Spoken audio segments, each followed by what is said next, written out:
I have to say, every time I finish this every year, I think I'm not going to do this again. I don't know of any professors that like to have open discussions about faith and religion because somebody's going to get their buttons pushed, and we're not happy about pushing buttons. So I have to emphasize a few things. This is not about faith. It's not about faith. I'm not here to denigrate anyone's faith. I'm not here, there are all kinds of books today, Christopher Hitchens and Sam Harris and all, denying the existence of God and blaming religion for all the problems. So that's not what this is about. That's not what this is about. As a social science professor, I'm here to encourage critical thinking. And that's all. That's all. And all the research that I do for this presentation and for papers that I've written is from people who are believers. I don't go to any of the people who are trying to disprove things.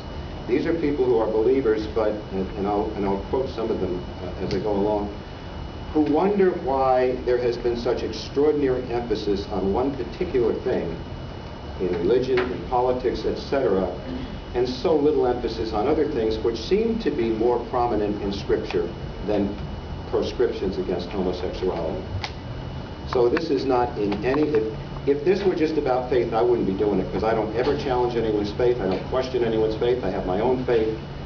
I think there are something like 155 religious denominations.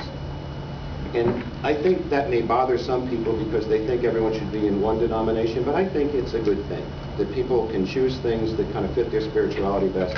I absolutely support that.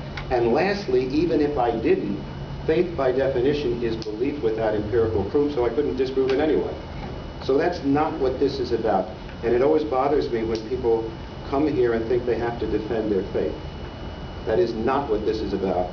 This is about three things.